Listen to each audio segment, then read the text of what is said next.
लड़ाइयाँ होंगी, ये आप सोचोगे लड़ाई नहीं होगी तो पॉसिबल नहीं है। तो आज हम जो बात करने वाले हैं कि इसके आंकड़े क्या है, इनके कौन से जो मुद्दे होते हैं जिन पर लड़ाइयाँ होती हैं, ठीक है, झगड़े होने के, उसमें 3 झगड़े के पहले की क्या क्या तैयारी रहती है, कैसा लगता है कि अब झगड़ा होने वाला है, लड़ने का सबसे अच्छा तरीका क्या है, आपको तरीका भी बताएंगे। लड़ना है अपने पार्टनर से लड़ो, लेकिन इस तरीके से लड़ो। और कुछ ऐसी चीजें हैं जो लड़ाइयों की बात टाला जाना चाहिए, अगर हो गया ना तो आपको वो टालना चाहिए, उस चीज को बार बार रिपीट नहीं करना है। तो देखिए, सबसे पहली इंपॉर्टेंट बात यह है कि दो लोगों के बीच यदि तालमेल ठीक ना हो तो विवाद की स्थिति पैदा हो सकती है।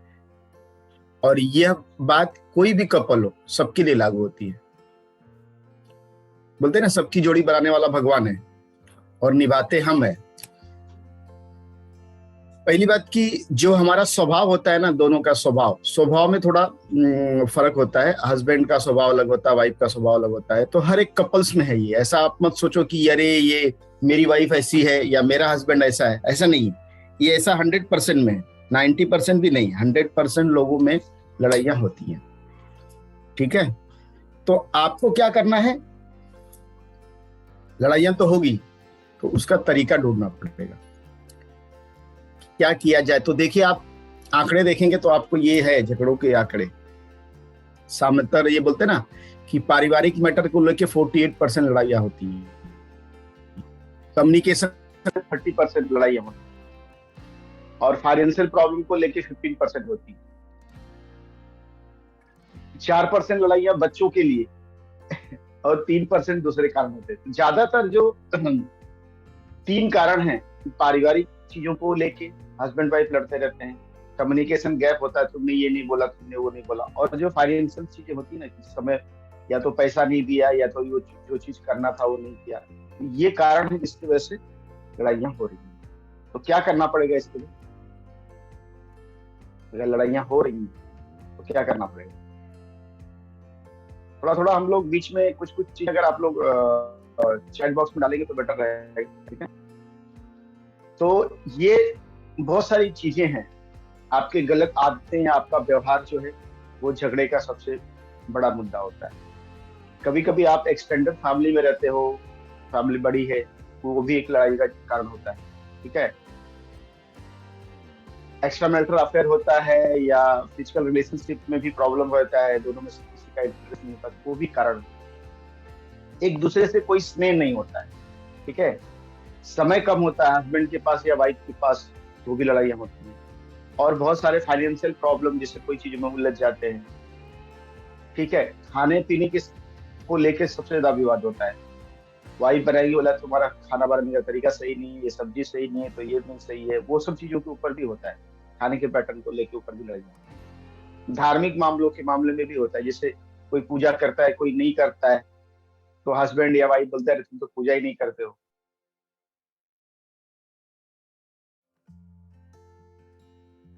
किसको स्क्रीन शो नहीं हो रहा है, एक्चुअली नेटवर्क का प्रॉब्लम आपका होगा, हमारे यहाँ तो बराबर है और लोग को दिख रहा है। कैरियर योजना जो होती है, कैरियर को लेके, जैसे अपनी वाइफ है तो बच्चे आ गए, तो फिर वो कैरियर को लेके वाइफ थोड़ा मोस्टली बोलती है कि नहीं मेरे को जॉब करना है, तो घर वाले बोलते हैं नहीं मत करो। तो वहां पे भी बहुत सारे क्लासेस होते हैं। बच्चों की जो परवरिश करना उसके ऊपर भी, जो घरेलू काम होते हैं, तो वाइफ बोलती है क्या सब मेरा ही काम है, आपको सपोर्ट ही नहीं करते हो। या कभी कभी ऐसा इसका उल्टा भी होता है। दोनों चीजों को, बहुत सारे जो मेन डिसीजन है, जैसे घर लेना, कुछ बच्चों को अच्छे स्कूल में पढ़ाना, ऐसे कुछ बड़े निर्णय होते हैं ना, वो लेने के लिए भी लड़ाइयाँ होती हैं। बहुत सारे फैमिली में तो लड़ाइयाँ होने के कारण है कि हस्बैंड के बहुत सारे दोस्त बाहर हैं और वाइफ को बिना पूछे वो चला जाता है और बताता नहीं। तो जो दोस्त लोग के साथ घूमना फिरना, पार्टी करना, ये करना, कोई भी चीज उसके लिए भी होती है। और कुछ चीजें ऐसी जैसे आराम की गतिविधियों को लेके भी लड़ाइयाँ होती है। तो ये बहुत सारे शीर्षक है जिसकी वजह से लड़ाइयाँ हो रही है, ठीक है। तो हम कुछ चीजों के बारे में आज डिस्कस करेंगे, आपको समझाएंगे कि क्या क्या चीजें हमको करनी चाहिए। जो झगड़े होते हैं ना, झगड़े बहुत सारे कारण तो बहुत सारे होते हैं, लेकिन उसके जो आयाम है वो 3 ही मेन आयाम, ठीक है। अधिक सबसे ज्यादा जो है कि दोनों पार्टनर में से एक पार्टनर शक्ति और नियंत्रण मतलब कंट्रोल करना चाहता है, अपना पावर दिखाना। ठीक है, तो ये कैसे पता चलेगा कि मेरा पार्टनर दिखा रहा है, कंट्रोल करना चाहता है? तो ऐसे वर्डिंग्स आएंगे, आप मुझे बच्चों के साथ कम आंकते हैं। तो दोनों पार्टनर से कोई एक बोलेगा कि मैं आपके जितना पैसा नहीं कमाती हूँ, या मैं आपके जितना पैसा नहीं कमाता हूँ, मुझे लगता है कि कुछ भी खरीदने से पहले मुझे आपसे जांच करनी होगी। ठीक है, मैं जैसा बोलता हूँ वैसा ही होना चाहिए। क्यों? क्योंकि मैं पैसा कमा रहा हूँ, या मेरे मेरे पास पावर है। कभी कभी हस्बैंड या वाइफ बोलते हैं हम केवल तभी करीब आते हैं जब आप चाहते हैं। वाइफ का बहुत सारा ये क्वेश्चन रहता है कि जब आपका मूड रहेगा तभी आप बोलोगे, मेरे हिसाब से मैं बोलूंगा तो आपको कुछ करना नहीं रहता है, या मेरे साथ समय नहीं बिताना रहता है। तो ये जो है ना, ये चीज को नहीं करना, अवॉइड करना। किसी के ऊपर अपना पावर नहीं दिखाना है और कंट्रोल नहीं करना है ज्यादा। दूसरे पार्टनर, हस्बैंड हो या वाइफ हो, दोनों करते हैं। ठीक है, दोनों में से कोई एक के साथ तो रहता ही। देखभाल और निकटता का दूसरा आयाम है। ये झगड़े किस तरह से होते हैं? उसमें ऐसा सब आएगा कि जब मैं अपना कोई भी चीज बताती हूँ, मैं मेरे काम में बिजी रहती हूँ, तो आप मेरा सपोर्ट नहीं करते, आपको कुछ पड़ी नहीं मेरी। मैं ही आपको हमेशा फोन करते रहती हूँ, आपको तो पड़ी नहीं है फोन करने की या बात करने की। तो ये सब क्वेश्चंस आते हैं। दोनों में से कोई एक ऐसा होता है, थोड़ा केयरलेस होता है। तो ऐसा नहीं कि वो घर वालों को चाहता नहीं, आप कर रहे हैं ठीक है कोई बात नहीं, लेकिन उसके लिए आप ये मत दिखाओ कि आप ही बार बार फोन करते हैं, बार बार आप ही केयर करते हो। जब थोड़ा टाइम बीत जाता है, 2 साल, 4 साल, 5 साल, 5 से 10 साल के बाद थोड़ा फिजिकल रिलेशन कम होने लगता है, तो फिर शिकायत आती है एक पार्टनर की, अरे अभी हम लोग क्यों इंटीमेट नहीं हो रहे हैं, हमारा ये सब क्यों? रीजन ये सब पार्टनर में बहुत होता है। बहुत बार वाइफ बोलते रहती है कि आप मेरे लिए तो कुछ लेके आते ही नहीं हो, कभी तो मेरे लिए कुछ लेके आया करो। तो ये वो एक दर्शाता है, दिखाता है कि आपका पार्टनर आपसे क्या चाहता है। बहुत सारे रिश्तों में जब पार्टनर है ना, उसका रिस्पेक्ट नहीं करता है, तो उसमें प्रॉब्लम होती है। जब एक पार्टनर दूसरे पार्टनर का रिस्पेक्ट नहीं करता है ना, रिस्पेक्ट नहीं करना मतलब बार बार वाइफ पूछती है, आप तो बाहर चले जाते हो दोस्तों के साथ, लेकिन मेरे से बात ही नहीं करते, मुझे बताते ही नहीं हो, आपको आपके दोस्त ज्यादा प्यारे हैं मेरे से ज्यादा प्यारे। आप मेरी जो कैरियर में जो सक्सेस है उसको आप एक्सेप्ट नहीं करते, या मेरे सक्सेस से आपको कोई मतलब नहीं है, मैं आगे बढ़ूं ऐसा आप कुछ सोचते ही नहीं। और जेंट्स को लगता है कि मैं तो इतना काम करता हूँ, इतना मेरी वाइफ मेरा केयर ही नहीं करती। ठीक है, तो ये चीज है कि रिस्पेक्ट नहीं होता है एक दूसरे पार्टनर का। जब रिस्पेक्ट नहीं करोगे ना, रिस्पेक्ट देखो ये सब चीजें इसलिए बताई जा रही है कि इसको आप अगर नहीं कर पा रहे हो तो उसको करना चालू। हाँ, एक पार्टनर, दोनों में से एक पार्टनर ना, वो उसके अंदर प्रॉब्लम रहेगी रहेगी, दोनों कभी भी अच्छे नहीं रह सकते। एक पार्टनर थोड़ा सा रहेगा, उसको कुछ चीजों की समझ नहीं रहेगी, या तो आपका हस्बैंड या तो आपकी वाइफ।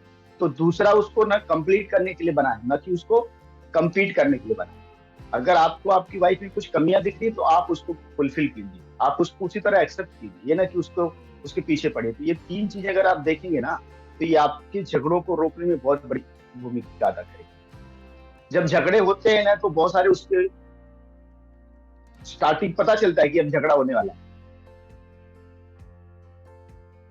ठीक है, तो क्या करें? पहला है कि शांत हो जाइए जब कोई दूसरा पार्टनर कुछ बोल रहा है। ठीक है, दूसरा है कि जब कोई कुछ बोलता है कि तुमने ये नहीं किया, तुमने ऐसे नहीं किया, तुम्हारा ये सोचो कि ये ऐसा क्यों बोल रहा है, उसकी तरह रख। ये नहीं कि तुमने ऐसा क्यों बोल दिया, मैंने तो सही किया। ठीक है, कम्युनिकेशन के बारे में बहुत इंपॉर्टेंट है। लास्ट है कि कम्युनिकेशन आप जब करते हो ना, तो जवाब देने के लिए मत करें। आपको लड़ना है अपने पार्टनर से, तो उसके लिए आप सबसे पहला बात है कि एक टाइम निर्धारित करें। चलो भाई, हम बैठेंगे जब ना, या हम कहीं घूमने जाएंगे पार्क में, अब आपको जो बोलना है बोल लो, या वाइफ हस्बैंड बोले कि भाई तुमको जो शिकायत है मेरे घर जो भी है वो बोल लो, तुमको क्या बोलना है, क्या प्रॉब्लम है। एक अलग जगह जाके पार्क में जाके लड़ लो आधा घंटा। ये नहीं कि सबके सामने लड़ रहे हो, ये कर रहे हो, तो लड़ने का ही है ना, कभी कभी हफ्ते में, 15 दिन में, अगर आपको लग रहा है कि अपने पार्टनर से मुझे शिकायत है, कंप्लेन, तो उसके लिए आप एक टाइम फिक्स करो।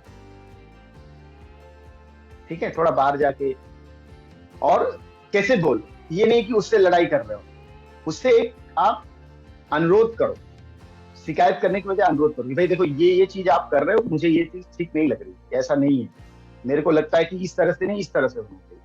तो ये आप बोलो। दूसरी बात बोलो कि कुछ गलतियां हुई थी, तो भाई जो ये सब हुआ ये आपने क्यों किया, ऐसा क्या ऐसा कारण था कि आपने कर, ठीक है, वो आप जान लो। और जब पार्टनर बोलता है तो उसको, अगर वो बोल रहा है कि नहीं नहीं मैंने ऐसे नहीं, इसलिए किया, नहीं नहीं नहीं तुमने ऐसे नहीं, तुमने ऐसे किया, उसका जो व्यू है वो जान, वो सही बोल रहा है गलत बोल रहा है वो बात की बात। और अपने पार्टनर से फर्गिव उसको कर दो, माफी मांगो, ठीक है। कैसे माफी मांगना है, यार यार मैंने तो सोचा कि मेरी सोच का प्रॉब्लम था, या मेरे सोचने में या मेरे समझने में गलती हो गई, लेकिन मुझे मालूम है आप ऐसा नहीं करते। कभी भी कुछ झगड़ा होता है, कुछ होता है ना, तो एक दूसरा सहमत नहीं होता है दूसरे के एक्शन से या तो दूसरे के विचारों से। तो क्या करना है, उस समय आपको उसका जवाब नहीं देना है बार बार।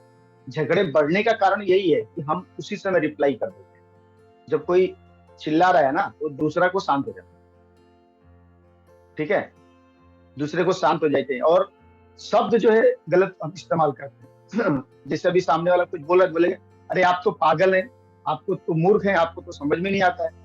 जैसे हस्बैंड बोल रहा है तेरे को, तेरा दिमाग ही खराब है, तेरे तो खानदान वाले खराब है, तेरे घर वाले ऐसी तेरे को सिखाया। ऐसे वर्ड्स यूज न करें। गलती हो गई है, ठीक है, हाँ ये भाई तुमसे गलत हो गया होता, लेकिन जो उसको बढ़ाने का तरीका है, जो हमारे वर्डिंग्स होते हैं ना, वो बहुत गलत होते हैं। हम ब्लेमिंग मोड में इतना गलत शब्द चयन करते हैं जिसकी वजह से प्रॉब्लम होता है। तो लड़ाई हो रही है तो उसको आप ये वर्डों को निकाल निकाल दीजिए, ये सब मत करिए, ठीक है। आप अपने लड़ाइयों में जीतने की के बारे में मत सोचिए कि मैं जीत जाऊं या मैं सही बन जाऊं। अगर ये आप सोचेंगे ना, तो आप कभी भी, आपका रिलेशनशिप ठीक नहीं रहेगा। आप एक दूसरे को से जीतने के लिए या एक दूसरे से कौन बेहतर ये करने के लिए शादी नहीं की, आप एक दूसरे को कंप्लीट करने के लिए मैरिज करो, न कि एक दूसरे से बेहतर कि मैं अच्छा हूं तू खराब है। नहीं, वो आपका ही पार्ट है। तो दूसरी बात है कि आप ट्रिगर्स की पहचान करें कि कौन सा ऐसा ट्रिगर है जो बटन दबाते ही वो आपकी दुखती रख पे आपकी वाइफ है, आपका हस्बैंड हाथ रखता है तो आप पागल हो जाते हो या आप उल्टा पुल्टा बोलने लगते हो। तो उस ट्रिगर्स की पहचान करें। और बहुत बार समस्याएं जो होती है ना, हम दूसरे की समस्या के बारे में बात करने लगते हैं और वहां पे तकलीफें चली जाती है। तो जो अपनी चीजें है ना उसको लेके डिस्कस कीजिए, ना कि दूसरों की समस्याओं को लेकर डिस्कस कीजिए, ठीक है। झगड़े के बाद जब झगड़ा हो जाता है किसी वजह से, तो ये बहुत सारी चीजें जो आपको नहीं करनी चाहिए, ठीक है। ऐसा व्यवहार मानो कुछ न हुआ हो, ऐसे आप दिखाते हो। और लड़ने के लिए बहाने बनाना, चलो एक बार हो गया, दूसरी बार फिर से लड़ाई हो जाए, ऐसा करना चालू कर देते हैं। टाइम बहुत वेस्ट करेंगे। 2 दिन लेडीज लोग का खासकर ज्यादा है कि बात ही नहीं करेंगे। चलो तुमने ये कर दिया, अब तुमसे 2 दिन 4 दिन में बात ही नहीं, कुछ मुझे जवाब नहीं देगा, जिद्दी बन जाएंगे, ठीक है, फॉरगिव नहीं करेंगे। और एक बार हो गई, उसी गलती को बार बार रिपीट नहीं करना। ये बार बार करोगे तो आपको तकलीफ देगा, इसलिए फ्यूचर में उसको रिपीट नहीं करना। और किसी से अपने झगड़े के बारे में साझा मत करो, जैसे दोस्तों अरे मेरी वाइफ मुझे परेशान करती है, या वाइफ अपने माँ बाप से या अपने घर वालों को फोन करके बोल रही मेरा हस्बैंड तो घर वाले ऐसे करते रहते हो। जो भी झगड़ा होता है वो सबसे शेयर मत करो ज्यादा, ठीक है। फिर कोई चीज हो गई तो बोलो मेरा कहने का मतलब तो ये नहीं था। अरे मतलब नहीं था तो उसको आप क्लियर करो कि देखो मैं ये बोल रही हूँ, ये इसका मीनिंग ये है। उसी समय क्लियर कर दो, क्योंकि अगर सामने वाला नहीं समझ पा रहा है, कोई कोई इतना बड़ा ज्ञाता नहीं कि आप जो बोल रहे हो वो पूरी चीज समझ जाएगा। कम्युनिकेशन का मतलब ये होता है कि आप जो बोल रहे हो ना उसका मतलब वही समझे सामने वाला जो आप बोल रहे हो। ये नहीं कि आप बोल रहे हो कुछ, सामने वाला समझेगा कुछ। और ज्यादातर लड़ाइयां इसी वजह से होती है। झगड़े के कारण को पकड़ के बैठ जाते हैं लोग बहुत टाइम तक, या तो खामोशी का रवैया अपना के कुछ हो रहा है एकदम खामोश है, कुछ हुआ है तो यस नो, जो भी है आपसे हुआ है तो यस, नहीं हुआ है तो नो बोल के खत्म करो उसके बाद, ठीक है। और बहुत सारी बातें हैं ऐसा, ये चीज आपको अगर नहीं करेंगे तो आपके, बोलते हैं ना कि बहुत सारे झगड़ों को आप दूर कर लेंगे। ये 7 स्टेप्स हैं कि झगड़ों को दूर करने के लिए 7 कदम है। आप अपना माइंड ओपन रखें, दिमाग खुला रखें, कमिटमेंट रखें आप, कि जो झगड़े हो गए, चलो यार हो गए, अभी इसको सॉल्व करते हैं। अभी जैसे एक स्टोरी बताता हूँ कि हस्बैंड वाइफ में सुबह कुछ हो गया, हस्बैंड तो चला गया ऑफिस, ऑफिस जाके काम में बिजी हो गया, सब भूल गया। दोपहर को वाइफ को कॉल कर रहा, वाइफ फोन ही नहीं उठा, क्योंकि वो अभी भी लेके बैठी। हस्बैंड ने छोड़ दिया उसी समय, जो हो गया ठीक है, लेकिन वाइफ के दिमाग में वो चलता रहा। ऐसा नहीं होना चाहिए। अगर वो फोन कर रहा है उठा लो, हाँ ठीक है सॉरी, सुबह जो हो गया उसके लिए अगर हस्बैंड बोल रहा है आपको ही, तो बोल दो एक जन सॉरी, खत्म हो गया ना बात। ये नहीं कि उसको लेके बैठे रहो। कमिटमेंट होना चाहिए कि आप झगड़ा हो गया उसको सॉल्व कर। जब आपका जीवन साथी बात कर रहा है तो ध्यान से दें और सुने। ये नहीं कि उसको जवाब देने के लिए सुनते रहे। हमें मैक्सिमम प्रॉब्लम यही होता है कि आप क्या करते हैं, सुनते नहीं।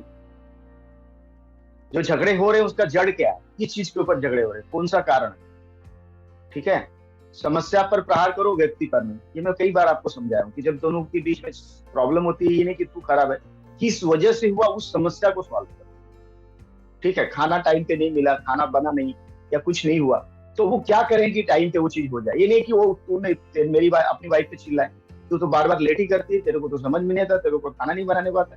ऐसा करने से वो और चीजें खराब हो जाएगी। ठीक है, अपने इमोशंस की जिम्मेदारी लें आप। ठीक है, उसके बारे में आप रक्षात्मक मत बनो। ठीक है, अपने जीवन साथी को फॉरगिव करने के लिए हमेशा तैयार, और माफी मांगे भी। ऐसा नहीं कि मैं फॉरगिव, माफी नहीं मांगू, मैं क्यों माफी मांगू, गलती सामने वाले का। आप दोनों एक दूसरे से बड़े मत करो, क्योंकि देखो रिलेशनशिप है ना, उसमें बोलते हैं ना कि रिश्ते ऐसे बनाओ जिनमें शब्द कम और समझ ज्यादा हो। रिश्ते ऐसे बनाओ जिसमें शब्द कम हो और समझ ज्यादा हो, झगड़े कम हो और नजरिया ज्यादा हो। तो ये बहुत इंपॉर्टेंट है। अगर नजरिया आपका अच्छा है तो झगड़े कम हो गई। ठीक है, झगड़े बंद नहीं होंगे। अगर आप सोच रहे हो झगड़े बंद हो जाएंगे, तो झगड़े बंद नहीं होने वाले। इसी के साथ हम आज का ये